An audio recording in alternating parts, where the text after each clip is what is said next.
Assalamualaikum warahmatullahi wabarakatuh. Hamdan syukran laka ya Allah, salatan wa salaman alaika ya Habiballah, wa ala alika wa ashabika wa man tabi'ahum bi ihsanin ila yaumil qiyamah. Amma ba'du. Terima kasih buat semuanya, buat Ibu dosen, Ibu Hajah Khairul Umami, dan teman-teman semuanya yang sudah berkenan buat menonton video presentasi dari kelompok kami. Makalah ini membahas tentang penciptaan alam semesta. Nah, secara sederhana, alam semesta ini terdiri dari langit dan bumi. Nah, bumi ini biasanya mewakili seperti tanah, dataran, sungai, pegunungan, seperti itu. Sedangkan langit mewakili seperti planet-planet, bintang-bintang yang hidup di sana. Nah, manusia itu selalu ada rasa ingin tahu terhadap apa yang bisa dilihat oleh panca inderanya. Nah, seperti ketika kita menangkap sesuatu tuh pasti di benaknya akan muncul apa itu, dari mana itu. Sama halnya ketika manusia itu melihat alam, pasti dalam pikiran dan benaknya manusia akan timbul pertanyaan yang terkait tentang alam semesta. Apa sih alam itu? Bagaimana kok bisa alam ini ada? Dan bagaimana penciptaannya ini tuh seperti apa? Dan akhir dari alam, kehancuran alam itu nantinya seperti apa? Nah, itu akan muncul pertanyaan-pertanyaan yang seperti itu. Sebenarnya hal ini tuh sudah berusaha dijawab oleh para filosof dan akhirnya muncul perbedaan tentang asal muasal alam semesta. Oleh karena itu, pertanyaannya itu tidak sebatas tentang alam saja, tapi juga terkait tentang hakikat. Saya ulangi lagi, tentang hakikat dari alam semesta atau wujud adanya dari alam semesta itu sendiri. Nah, dalam Al-Quran ini ada banyak ayat yang menerangkan tentang alam semesta. Al-Quran juga menjelaskan tentang fenomena alam semesta ini dan ciptaannya yang bisa dilihat dengan mata kepala, seperti kita pergantian siang dan malam. Ini kan bisa kita lihat dengan mata kepala kita sendiri. Nah, dari penjelasan tentang alam semesta ini, kita jadi tahu betapa besarnya keagungan dan kekuasaan Allah SWT terhadap alam semesta ini, dari alam semesta ini. Maka dari itu, makalah ini nantinya akan dijelaskan oleh kami, dan selamat mendengarkan dan melihat video ini. Yang pertama, tentang hakikat alam semesta akan dijelaskan oleh Mbak Faradila.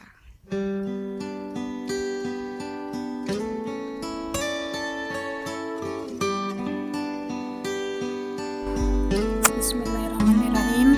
Saya di sini akan menjelaskan perihal hakikat alam semesta. Alam dalam bahasa Arab itu berasal dari kata alam yang memiliki arti seluruh alam semesta. Sedangkan menurut istilah Yunani, alam itu disebut dengan kosmos yang memiliki arti serasi atau harmonis. Nah, jika kita melihat akar kata dari alam, maka itu sama dengan akar kata dari ilmu, yaitu ilmu pengetahuan, dan alamat yang berarti bertanda. Maka di sini dapat kita tarik kesimpulan bahwa alam semesta ini adalah bertanda akan adanya Allah sebagai sang pencipta. Kemudian, jika kita melihat dalam bahasa Indonesia, menurut KBBI, alam itu memiliki beberapa makna. Di antaranya dunia, segala yang ada di langit dan bumi, daerah, segala daya, dan bukan buatan manusia. Nah, di sini kita juga dapat menarik kesimpulan bahwa alam itu segala yang ada, baik itu langit atau bumi, yang terlihat atau yang tidak terlihat, materi maupun non materi. di sini kita harus menggarisbawahi bahwa Tuhan itu bukan termasuk alam, karena Tuhan itu tidak bersifat materi maupun non materi. Dalam Al-Quran sendiri ada beberapa ayat yang menjelaskan mengenai apa itu hakikat alam semesta. Yang pertama, salah satunya adalah surat Al-Anbiya ayat 30, yang di sini yang surat ini menggunakan term samawati wal ard, sama dan ard.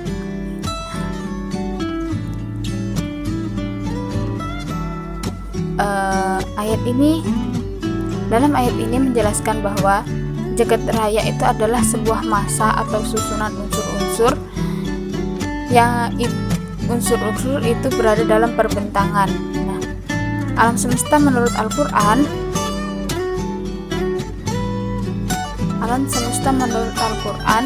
itu adalah perbentangan unsur-unsur yang saling memiliki keterkaitan. Jadi alam semesta adalah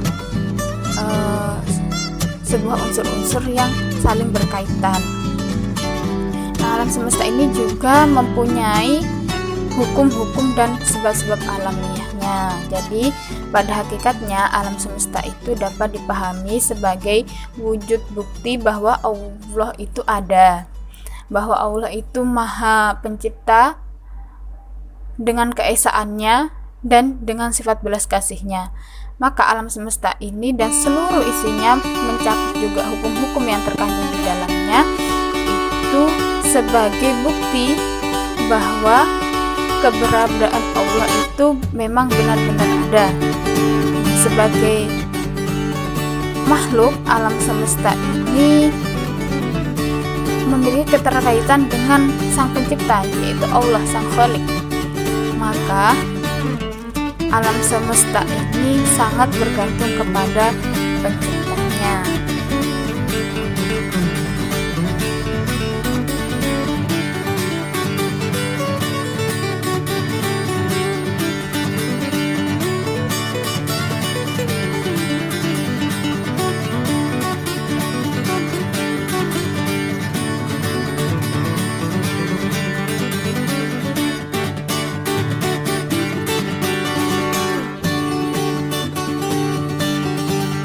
Oke, bismillahirrahmanirrahim. Assalamualaikum warahmatullahi wabarakatuh. Jadi di sini saya akan melanjutkan pembahasan tentang penciptaan alam semesta. Oke, di sini perkenalkan saya Fahruli Putra Pamuji, sekaligus editor video yang ada di sini. Hahaha. Menjelaskan tentang proses terciptanya alam semesta dan sekaligus kehancuran alam semesta. Di sini saya menggunakan referensi ini yang saya pakai ya. Ada 4 bukunya. Oke, kita mulai dari pembahasan awal mula penciptaan alam semesta. Alam semesta dimulai penciptaannya ketika Allah mengatakan kun fayakun, jadi maka jadilah. Tapi tidak sesimpel itu. Sudut pandang dari manusia akan ada yang namanya waktu atau rentetan terjadinya. Bagaimana penciptaan alam semesta tersebut. Seperti dalam surat Al-Anbiya ayat 30 menjelaskan bahwa dulunya langit dan bumi ini adalah satu padu, lalu dipisahkan. Hal ini seperti yang dijelaskan oleh teori Big Bang, di mana teori ini yang paling masuk akal dan diterima oleh semua ilmuwan. Jadi teori Big Bang ini adalah teori adanya suatu ledakan yang menghasilkan partikel-partikel baru yang ada di sekitarnya, seperti planet, seperti bintang, seperti satelit dan lain sebagainya. Dari awal mula Big Bang ini terjadi rentetan-rentetan penciptaan alam semesta. Penciptaan yang pertama dimulai ketika alam semesta berupa asap. Setelah ledakan Big Bang terjadi pada detik pertama, suhu alam semesta mencapai 10 miliar derajat Kelvin, setara dengan pusat bintang terpanas. Suhu ini setara dengan bom hidrogen. Pada suhu ini tidak bakal ada material yang akan bertahan. 100 detik kemudian, suhu alam semesta menurun menjadi 1 miliar derajat Kelvin, sama dengan suhu bintang yang paling panas. Beberapa jam kemudian, terbentuklah partikel-partikel elementer seperti hidrogen, helium, membentuk bintang, termasuk matahari. Oleh karena itu, matahari tidak padam apinya walau tidak ada oksigen di luar angkasa. Karena itu bukan hukum api atau hukum kebakaran, melainkan menggunakan hukum fusi nuklir, di mana fusi ini adalah hukum hidrogen yang saling bertabrakan dan menghasilkan helium. Helium ini yang akan menjadi fusi nuklir. Nanti akan dibahas di YouTube, dan kalian cari sendiri. Oke. Selanjutnya, fenomena ini dijelaskan melalui Al-Quran juga. Dalam surat Fusilat ayat 11, bahwa awal alam semesta setelah ledakan adalah asap. Seperti hukum kimia fisika, di mana ada reaksi akan menghasilkan pembuangan, salah satunya adalah asap. Memberikan kesimpulan bahwa seluruh alam semesta berasal dari satu asap homogen. Asap hasil ledakan dari Big Bang tadi. Salah satu penemuan NASA meneliti bahwa awal mula terbentuknya bintang baru diawali dari asap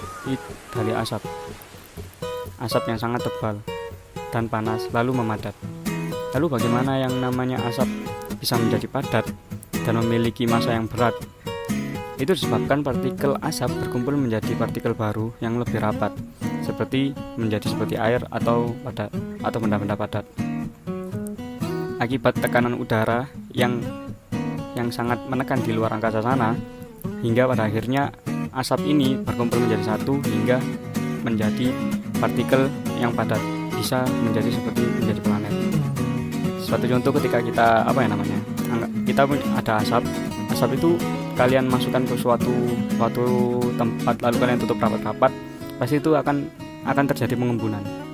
Jika mengembun itu semakin dirapatkan lagi dengan cara dibekukan, itu pasti akan menjadi benda padat. Simpelnya seperti itu. Rentetan kedua dalam pembentukan alam semesta, yaitu alam semesta terus mengembang.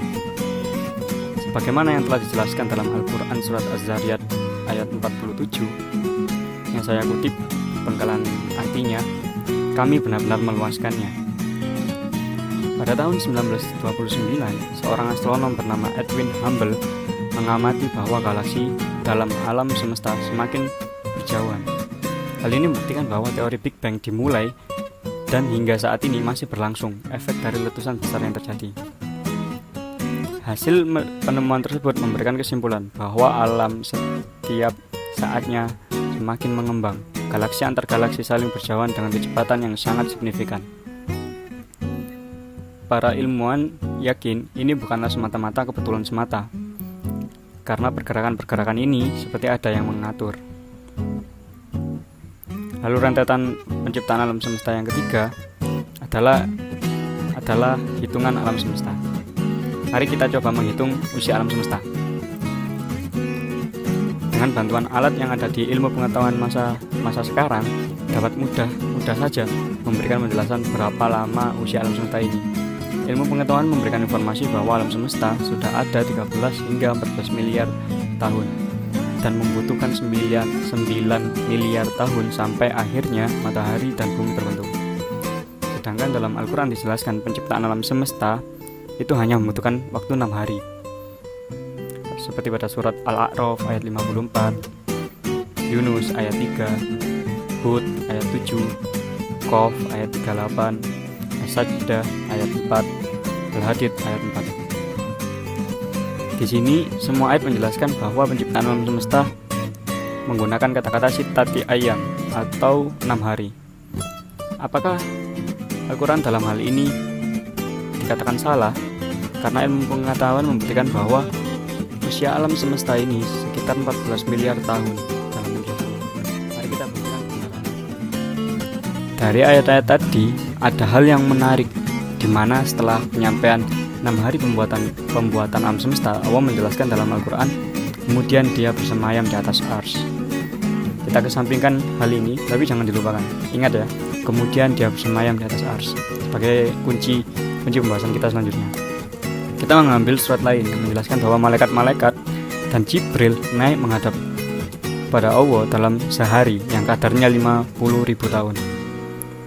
Dan dijelaskan di penjelasan lain bahwa akhirat memiliki hitungan waktu yang berbeda. Satu hari kadarnya 1000 tahun menurut perhitunganmu. Dan di ayat lain juga dijelaskan bahwa surga dan neraka memiliki waktu yang berbeda dengan di bumi. Satu hari di surga dan neraka sama dengan 1000 tahun di bumi. Bagaimana yang telah dijelaskan menurut teori relativitas yang disampaikan oleh Albert Einstein menjelaskan bahwa time pass slower near object more passive than Earth. Clock runs slower on strong gravitational field. Waktu berjalan lebih lambat pada objek yang lebih besar. Dengan kata lain, jam akan melambat di daerah gravitasi yang lebih kuat. Satu hal yang perlu diperhatikan dari konsep relativitas ini, waktu berjalan lebih lambat pada objek yang lebih besar. Mari kita ukur luas langit dan bumi. Maka menjadi masuk akal ketika satu hari di akhirat sama dengan 1000 tahun di bumi. Karena dijelaskan dalam surat Al-Baqarah ayat 133 menjelaskan bahwa luas surga adalah seluas langit dan bumi. Sedangkan dalam ayat-ayat penciptaan alam semesta menjelaskan bahwa penciptaannya 6 hari. Dan ketika Allah telah menciptakan, beliau bersemayam di arsy-Nya. Di sini menjelaskan bahwa sebelum alam semesta ini diciptakan, arsy Allah sudah ada. Maka dari itu, hitungan yang berlaku pada saat penciptaan alam semesta adalah waktu arsy Allah, bukan waktu di bumi. Karena waktu bumi satu hari sama dengan 24 jam. Oke, oleh sebab itu mari kita ukur seberapa besar arsy Allah. Dalam surat Al-Baqarah ayat 133 menjelaskan bahwa luas surga seluas langit dan bumi. Namun di Al-Baqarah ayat 225, luas arsy Allah meliputi luas langit dan bumi, meliputi, yang bisa dibilang lebih besar dari luas akhirat, yang berarti lebih lama daripada 1000 tahun. Penyempurnaan bumi dan seisinya dijelaskan dalam surat An-Nazi'at ayat 28 hingga 32 yang menjelaskan bahwa di hari kelima lah gunung selesai dibuat, selesai dijadikan pasak. Menurut arkeologi yang meneliti bebatuan tertua di bumi ini, ditemukan paling tua memiliki usia 4,567 miliar tahun. Di mana bisa disimpulkan satu hari pembuatan alam semesta setara dengan 4,6 miliar tahun, dan apabila 4,6 miliar itu dikalikan 6, ditemukan pembuatan alam semesta ini membutuhkan waktu 27,6 miliar tahun. Selama itu ternyata ya. Rentetan selanjutnya adalah proses pembentukan bulan. Ilmu pengetahuan membuktikan bahwa bulan dulunya memiliki lautan magma akibat giant impact atau akibat dari letupan Big Bang ini, yang menjadikan bulan ini bersinar. Jika dilihat dari sudut pandang bumi, maka seolah-olah akan ada dua matahari yang bersinar. Oleh karena itu, Allah menghilangkan magma sebagai tanda malam. Kemudian Allah menyempurnakan lapisan atmosfer sebagai tanda siang hari yang terang benderang, karena mampu menyaring cahaya matahari sehingga siang hari langit berwarna biru dan terang benderang. Menurut penelitian, langit bisa menjadi berwarna biru itu akibat adanya pembiasan cahaya. Pembiasan cahaya ini berlaku ketika cahaya matahari yang berwarna putih menembus atmosfer bumi. Cahaya putih dibelokkan menjadi 7 warna, Möbius. Tetapi dalam hal ini warna biru memiliki frekuensi jangkauan yang paling pendek. Maka dari itu, warna biru yang paling dominan. Oleh karena itu, langit berwarna biru. Salah satu alasannya kenapa bulan dihilangkan magmanya, agar manusia bisa menghitung hari yang ada di bumi. Karena perhitungan hari yang ada di bumi melalui fase-fase bulan baru, bulan setengah, bulan purnama, bulan sabit, dan lain sebagainya, sebagaimana yang telah dijelaskan oleh surat Al-Isra ayat 12. Selanjutnya, tujuan penciptaan alam semesta akan dibahas oleh Datan Najma.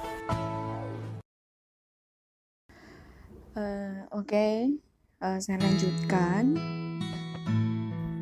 tentang tujuan penciptaan alam semesta. Nah, Allah itu kalau menciptakan sesuatu, baik itu manusia, hewan, tumbuhan, atau alam semesta dan seisinya, itu tidak mungkin tidak ada tujuannya, dan pasti akan ada tujuannya.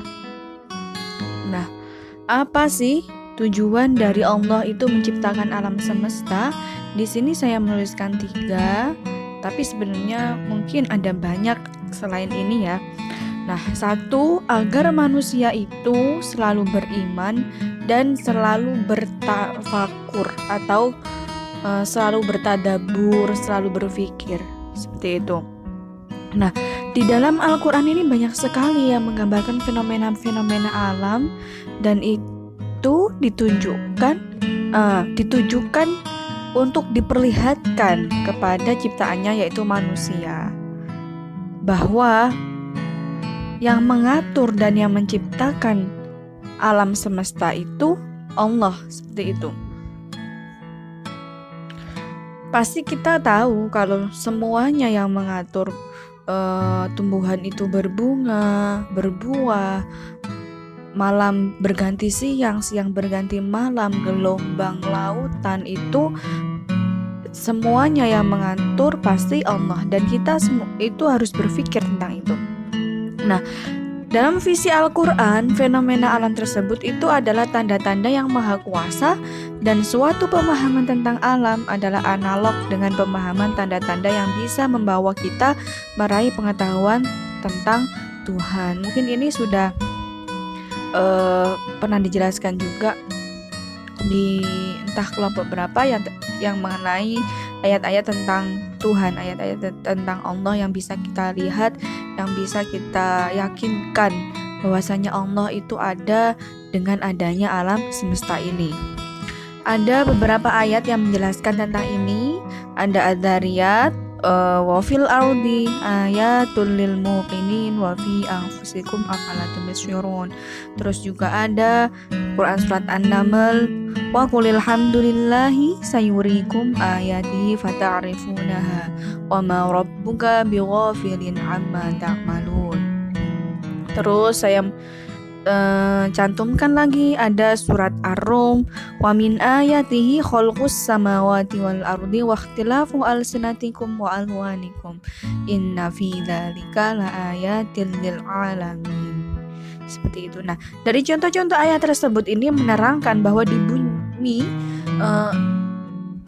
banyak sekali nikmat-nikmat, tanda-tanda keagungan Allah yang yang menjadikan kita semakin beriman, semakin yakin, semakin tidak ada keraguan bahwasanya Allah itu ada. Allah itu benar-benar ada, dan kita akhirnya bisa bertadabur, bertafakur dengan melihat alam semesta ini, dengan keindahan alam ini, untuk menambah cinta dan keyakinan kita bahwasanya Allah itu zat yang maha kuasa mengatur alam semesta dan ada dan bisa diciptakan. Maksudnya Allah itu ada dan bisa kita buktikan dengan adanya alam semesta ini.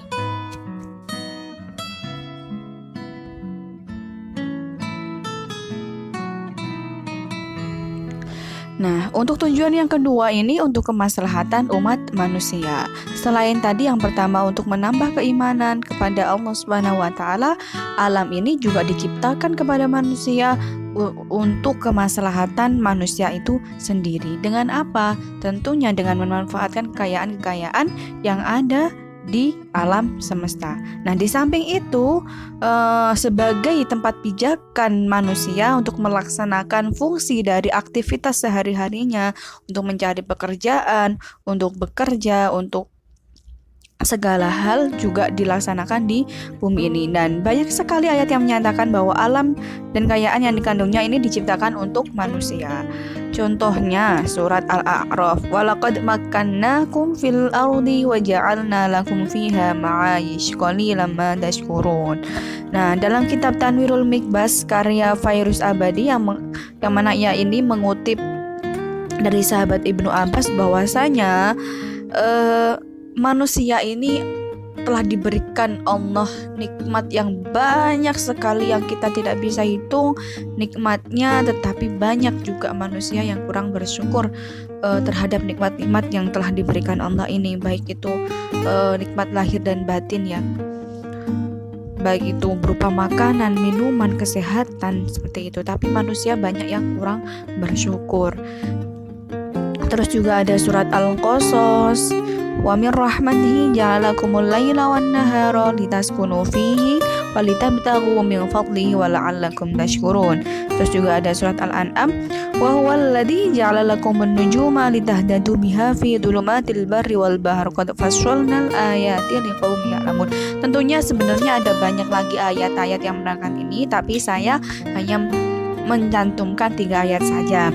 Nah, ayat-ayat ini menerangkan kepada kita bahwa alam ini diciptakan juga sebagai tempat mencari penghidupan dan tempat beristirahat. Seperti pada umumnya siang ini diciptakan sebagai waktu untuk istirahat, dan malamnya sebagai waktu untuk kebalik ya. Kalau siang ini pada umumnya diciptakan sebagai waktu untuk bekerja, mencari rezeki, dan ketika malam sebagai waktu untuk beristirahat, seperti itu.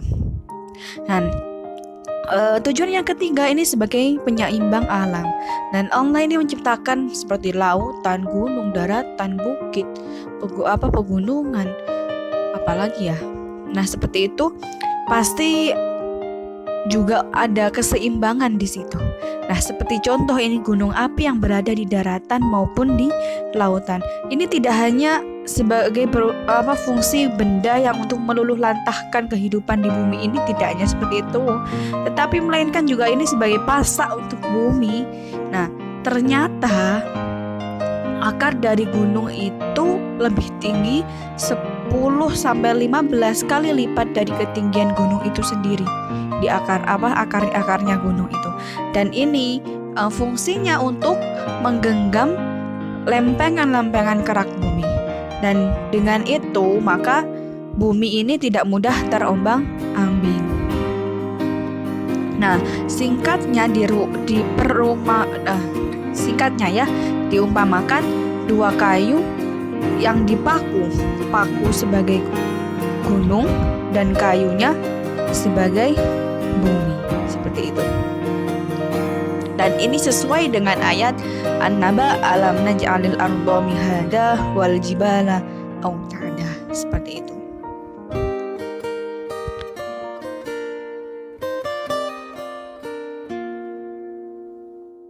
Halo guys, kembali lagi bersama saya.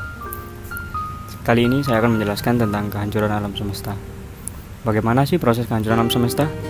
Pertama dijelaskan oleh ahli fisika, menjelaskan bahwa kehancuran bumi akan diawali dengan tabrakan meteor yang akan menjadikan hujan meteor. Hal ini pernah terjadi pada 60 juta tahun yang lalu, di mana meluluh lantahkan dunia yang memusnahkan dinosaurus yang ada. Selanjutnya, hukum kedua termodinamika adalah salah satu teori yang menjadikan landasan bahwa kehancuran alam semesta selanjutnya. Hukum kedua termodinamika yang kita pelajari di kelas 11 SMA atau di Madrasah Aliyah menjelaskan bahwa entropi di suatu sistem tertutup tidak akan berkurang bersama waktu. Singkatnya, itu seperti AC. Jadi, kalau misalnya kalian paham sistem AC, yang di dalam dingin tapi yang di luarnya panas. Ini berlaku juga di bumi kita.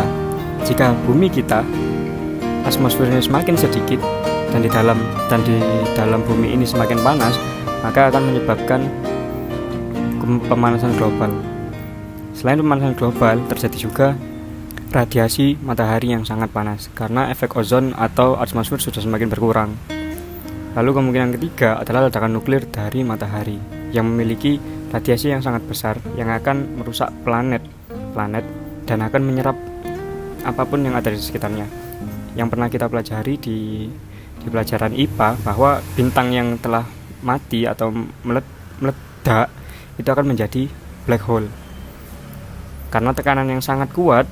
Jadi sistemnya seperti kayak kalau semisal asap di dunia ini ketika keluar maka akan bertaburan kemana-mana karena banyak udara, sedangkan di luar angkasa sana itu tidak ada udara, hampa udara. Maka karena itu ketika ada yang meledak maka akan menyerap semuanya dan menghasilkan black hole. Singkatnya seperti itu. Lalu akan terjadi tabrakan besar. Berbeda dengan Big Bang, teori penciptaan awal mula alam semesta, terjadi juga ada yang namanya Big Crash atau yang bisa dikatakan kehancuran alam semesta. Kehancurannya seperti apa? Jika di Big Bang ini adalah dentuman besar, lalu semuanya menyebar ke penjuru-penjuru, sedangkan di Big Crash ini semuanya menarik kembali menjadi satu. Jadi setelah menyebar menjadi banyak, mereka semua tertarik menjadi satu partikel kembali seperti semula dulu, awal mula Big Bang sebelum meledak. Itu teori yang selanjutnya. Itu tabrakan besar ini akan dijelaskan juga di firman Allah dalam surat Al-Infitor 1-3. Lalu akan terjadi juga yang namanya kontraksi pada bumi. Kontraksi pada bumi akan dijelaskan juga di firman Allah surat Al-Zalzalah dan surat Ar-Ra'd ayat 41. Lalu kedua, kehancuran tata surya. Jika tadi kehancuran bumi yang kemungkinannya hanya bumi saja yang hancur, tetapi jika kehancuran tata surya, maka yang hancur adalah seluruh alam semesta ini. Bagaimana alam semesta ini bisa hancur? Kemungkinannya adalah meteorit yang menabrak ke planet-planet.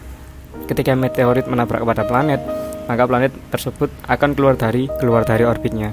Ketika keluar dari orbitnya, maka semua dari sistem tata surya ini akan saling bertabrakan.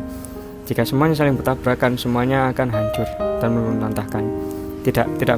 Akan banyak benda-benda yang ketika bertabrakan akan melenceng jalannya menuju ke bintang-bintang dan terserap. Dan ketika bintang menyerap suatu planet atau bisa disebut selain planet atau juga satelit alami yang diserap oleh bintang, maka itu akan menyebabkan fusi nuklir yang sangat besar. Itu akan dipelajari di pembahasan kimia. Nanti kalian bisa cari di Google ya. Seperti itu. Singkatnya kehancuran alam semesta. Di kehancuran alam semesta ini jelaskan banyak penjelasan tentang alam semesta yang seperti apa kehancurannya, nanti dijelaskan di Al-Quran, surat Al-Infitor, surat An-Nishiko, At-Takwir, Al-Zalzalah, An-Naba, semuanya menjelaskan tentang kehancuran alam semesta. Seperti apa kehancuran alam semesta? Kita nantikan saja, oke? Mungkin beberapa waktu dari sekarang. Apa kalian sudah siap, guys?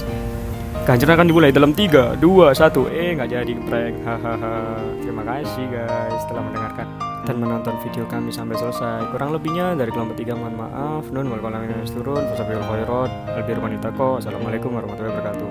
Bagus ya videonya ya? Ya iyalah, siapa dulu yang edit. Hahaha.